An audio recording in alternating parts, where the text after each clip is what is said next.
साल 2024 में Kolkata police station ने एक बहुत ही अलग किस्म की कहानी हमारे सामने लाई थी। एक स्टेट पुलिस एक हॉरर स्टोरी सब लोगों के सामने लाती है और सब लोगों की रातों की नींद उड़ जाती है। ये कोलकाता की one of the most famous places में से एक है, the national library of Kolkata. And guys, I am sure कि आप लोगों ने इस कहानी के बारे में कहीं ना कहीं तो सुना होगा, बाकी यूट्यूब चैनल्स में भी सुना होगा, लेकिन हम लोग ने थोड़ी और रिसर्च करी इस चीज़ के ऊपर और वो ली कहानी तो है ही, लेकिन उसके साथ साथ एक ऐसी चीज़ है जो कि कभी कोई यूट्यूब चैनल ने बताया नहीं, और वो इससे भी ज़्यादा खौफनाक है, बहुत ज़्यादा खौफनाक। आप सबको पता होगा कि ये जो नेशनल लाइब्रेरी ऑफ कोलकाता है ये ब्रिटिशर्स ने बनाया था, लेकिन ब्रिटिशर्स के जाने के बाद ये हमारे नाम तो हो गई, लेकिन उसी दौरान कुछ ऐसे हादसे हुए थे यहाँ पे कि जिसके बाद ये सारे हादसे जिसके साथ हुए हो वो आज तक इससे उभर ना पाया हो। नेशनल लाइब्रेरी ऑफ कोलकाता में एक वॉचमैन आया था कुछ सालों पहले जिसका नाम था बीर बहादुर, और ये पूरी कहानी उसके ऊपर होने वाली है। लेकिन अब ये वीडियो शुरू करने से पहले ऐसे ही और horror, mysterious and historical videos देखने के लिए सब्सक्राइब कर दीजिए इस चैनल को। एंड गाइस प्लीज़, अगर आपको ये वाला वीडियो अब तक अच्छा लगा है तो प्लीज़ लाइक कर दो, अपने दोस्तों के साथ शेयर भी कर देना। एंड गाइस, हम लोग 1 मिलियन के बहुत ज़्यादा करीब है, तो प्लीज़ सब्सक्राइब कर दीजिए। अब ये कहानी शुरू होती है।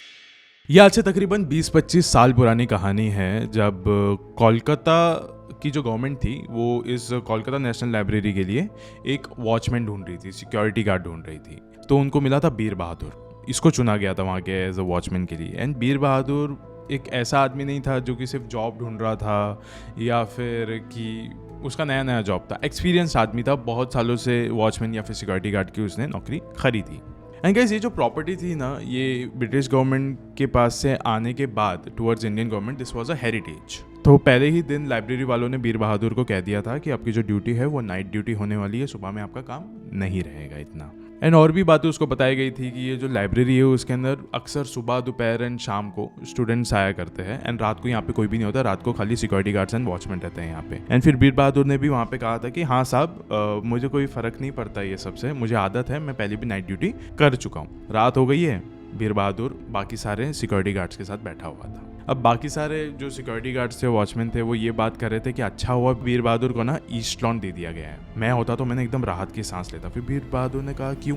उसने बोला क्योंकि उसके पास में ही वेस्ट लॉन है और वेस्ट लॉन पे कोई भी नहीं जाना चाहता, और ये सबसे जुड़ी हुई एक कहानी है। साल 1769 में वहाँ दो लोगों के बीच एक लड़ाई हुई थी, वॉरेन हेस्टिंग्स और फिलिप्स फ्रांसिस के बीच।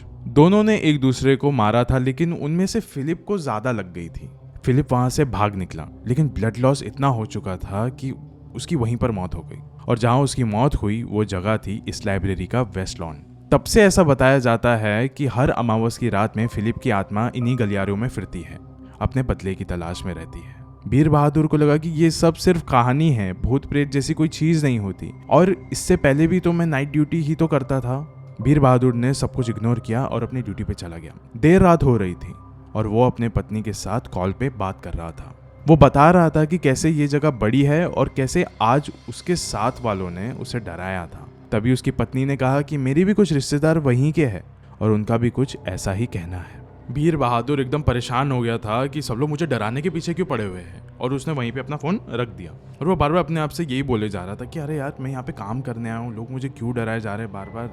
एकदम ज़्यादा फ्रस्ट्रेट हो गया, और अभी वो रेडियो सुनने के लिए बैठ गया। उसके पास एक रेडियो था। अब वो जितना सुनने की कोशिश कर रहा था वो सब कुछ एकदम मूव वगैरह कर रहा था, जो भी होता है उसका बटन, फिर भी उसको आवाज़ नहीं आ रही थी, फ्रीक्वेंसी अच्छे से पकड़ नहीं रही थी। फिर उसके बाद बीर बहादुर को लगा शायद से मैं जहाँ पे हूँ अभी वहाँ पे नेटवर्क थोड़ा वीक है, रेडियो की फ्रीक्वेंसी आ नहीं रही। तो फिर वो ना थोड़ा और चलता गया, उस लॉबी में चलता गया, और थोड़ा थोड़ा करके अभी उसको आवाज़ आने भी लगी, लेकिन उसके बीच बीच में भी ऐसा लग रहा था कि कोई तो बात कर रहा है उसके बीच में।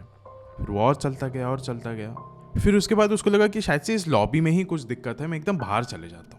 और वो ऐसा चलते चलते फिर पूरे बिल्डिंग के बाहर आ चुका था। जैसे ही वो पूरी बिल्डिंग के बाहर आया, उसने देखा कि बाहर एकदम अंधेरा है, लाइट्स तो वैसे भी ऑन नहीं होती इतनी रात को। और उसके बाद उसने देखा कि आसमान में चांद भी नहीं था। मतलब ये ऐसा कैसा दिन है कि मतलब कुछ भी नहीं है। फिर उसको रियलाइज़ हुआ कि आज अमावस की रात है।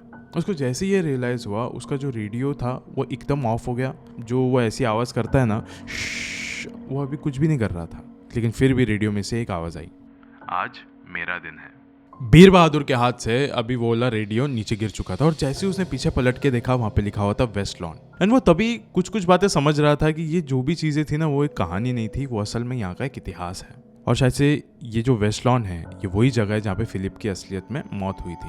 एंड उसके बाद यही सब सोचते सोचते वो जा रहा था कि उसके दोस्तों ने जो भी बातें बोली थी वो एक इतिहास है, वो एक इतिहास समझ के सब कुछ कह रहे थे। उसी समय उसको वेस्ट लॉन के आसपास ही एक पालकी दिखी। उसने बोला इतनी रात में यहाँ पे एक पालकी, ये कैसे हो सकता है? फिर वो पालकी देखने के बाद वो उसके आगे गया और उसने देखा कि उस पर एक चालक भी बैठा हुआ था जो उसको चलाता है उस पालकी को। उसको जाके बोला कि भाई यहाँ पे ऐसा गाड़ी लगाना अलाउड नहीं है, ये जो भी है आपकी ये एकदम पुरानी सी चीज़ यहाँ पे आपको नहीं रखना चाहिए इसको। उस चालक ने कुछ भी कहा नहीं, बस वो ऐसे ही खड़ा था। फिर उसने बोला शायद से इस पालकी के अंदर कोई हो, वो मुझसे शायद से बात कर पाए। उसने देखा कि पालकी के ऊपर एक चादर या फिर एक कपड़ा जैसा रखा हुआ था, एकदम पतला सा। उसने अंदर झांकने की कोशिश कर रहा है, कुछ दिख नहीं रहा है। फिर उसने देखा अचानक से ना उस पालकी के अंदर से एक हाथ बाहर आया जो कि पूरा खून से लथपथ था और उसके हाथ से खून भी टपक रहा था। उसने जैसे ही पर्दा खोला अंदर देखा तो एक आदमी है जो लेटा हुआ है उस पालकी में और उसके शरीर में गोलियां लगी है। वो वहां से भागते हुए चिल्लाते हुए गया, एकदम चिल्लाते हुए। उसे ऐसा लग रहा था कि शायद से वो किसी के तो सपने में है, लेकिन ये जो भी चीजें हो रही थी वो कोई सपना नहीं, हकीकत था। दौड़ते हुए वो भी लाइब्रेरी के अंदर आ चुका था। उसका दिल बहुत ही ज़्यादा तेज़ी से अब धड़क रहा था, लेकिन एकदम बेचैनी से हो रही थी उसको। उसे ऐसा लग रहा था कि जो फिलिप की आत्मा है वो बाहर ही नहीं अभी इस कमरे के अंदर भी आ चुकी है। उसको ऐसा लग रहा था कि बस इस लाइब्रेरी के अंदर मुझे बस एक रात गुजारनी है किसी भी तरीके से, उसके बाद मैं यहाँ पे वापस कभी भी नहीं आऊँगा। और उसी वक्त उस कॉरिडोर के एकदम आखिरी कमरे से किसी के तो रोने की आवाज़ें आने लग गई, गूंज रही थी वो हर जगह पे। और उस वक्त बीर बहादुर को ऐसा लग रहा था शायद से ये रोने की आवाज़ फिलिप की ही आत्मा की होगी, क्योंकि उसको गोलियां लगी थी, इसके लिए शायद से वो दर्द से तड़प रहा हो। लेकिन अब जब उस कमरे से चीखने चिल्लाने की आवाज़ें आने लगी तो वो भागते हुए वहाँ गया और वो दरवाज़ा उसने खोल दिया। और उसने देखा अंदर और कुछ नहीं था, बस कुछ टेबल्स रखे हुए थे, कुछ चेयर्स रखे हुए थे जहाँ पे जो बच्चे वो लोग आके यहाँ पे पढ़ाई करते हैं, बस वही।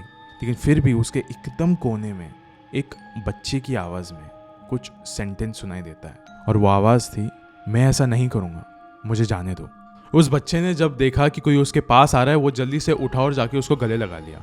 बीर बहादुर ने उसको अपने गले से हटाया और उसको कहा कि तुम इतने रात को यहाँ पे क्या कर रहे हो, इतनी रात को लाइब्रेरी में नहीं आ सकते, तुमको पता है ना माँ बाप कहाँ हैं तुम्हारे। उसके बाद उस बच्चे ने कहा कि एग्जाम सर पे है, इसके लिए मैं थोड़ा और देर बैठ के यहाँ पे पढ़ाई करना चाह रहा था और मैंने मन बना लिया था कि मेरी अभी सारी पढ़ाई हो चुकी है, अब मैं फाइनली अपने घर जा सकता हूँ। और जैसे मैं घर जाने के लिए उठा, अपनी सारी किताबें मैंने वहीं पे ऐसे ही रख दी, तो उस वक्त अचानक से एक औरत मेरे पीछे से आई, लेकिन एकदम अधमरी हालत में थी, वो जिंदा नहीं लग रही थी। और उसने आके मेरे सारे किताब वगैरह सब कुछ एकदम अच्छे से वो रखने लग गई, लेकिन वो ना एकदम ग्राउलिंग टाइप की आवाज़ निकाल रही थी। ग्राउलिंग टाइप की आवाज़ कोई इंसान तो नहीं निकलता, वो ऐसा कह रहा था। फिर उसने कहा ठीक है, लेकिन तुम निकल क्यों नहीं पाए? फिर उसने बोला नहीं, मैं दरवाज़ा खोलने की बहुत कोशिश किया लेकिन वो खोल नहीं पाया। और वो औरत फिर मेरे नज़दीक आने लग गई, शायद से मुझे डराने के लिए। फिर मैं यहाँ पे आके बैठ गया और रोने लग गया। जब भी मैं इस टेबल के नीचे छुप के बैठता था वो आके ऊपर से झाँक के चले जाती थी और मुस्कुराती थी मुझे देखकर, जैसे कि पता नहीं अभी कौन से ही सेकंड ये मेरी जान ले लेगी।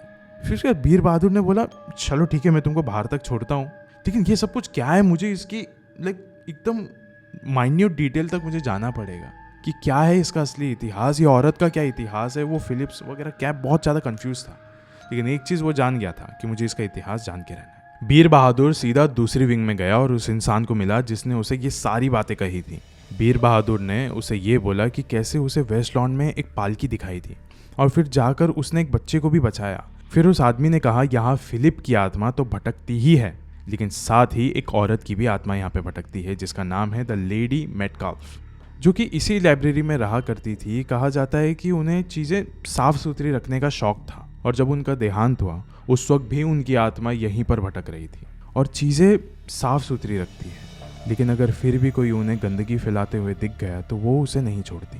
यही कुछ वजह है कि इस लाइब्रेरी के कुछ हिस्से आज भी दफन है और गाइस बीर बहादुर ने वहाँ से जाने का फैसला ले लिया। ये पूरी कहानी कोलकाता पुलिस ने खुद अपने फेसबुक पेज और वेबसाइट पर डाली थी, लेकिन आज ये अवेलेबल नहीं है। हालांकि टाइम्स ऑफ इंडिया ने ये क्लेम किया है कि कोलकाता पुलिस ने इस कहानी को लोगों के सामने लाया था, लेकिन क्या सच में ये जगह जैसी दिखती है वैसे बिल्कुल भी है नहीं। साल 2010 में ASI यानी आर्कियोलॉजिकल सर्वे ऑफ इंडिया ने ये तय किया था कि इस जगह को रिनोवेट किया जाए उस दौरान जब टीम रेडार से सब स्कैन कर रही थी तो ग्राउंड फ्लोर के अंदर उन्हें एक कैद कमरा मिला। इस कमरे में ना कोई विंडो थी, ना कोई दरवाज़ा और ना ही कोई एंट्री पॉइंट, सिर्फ एक खाली 1000 स्क्वायर फुट का कमरा। और ये कम्प्लीटली सील था, यानी स्कैन ना किया होता तो शायद ये कभी पता भी नहीं चलता। लेकिन ये कमरा किसके लिए था? जब कोई एंट्री पॉइंट ही नहीं है तो ये कमरा किस काम का? क्या यहाँ कोई पैरानॉर्मल एंटिटी को कैद किया गया था जिसकी वजह से आज भी लोग इन चीज़ों का सामना करते हैं? वेल, ये सारी ही बातें उस कमरे की ही तरह गुप्त रहेगी।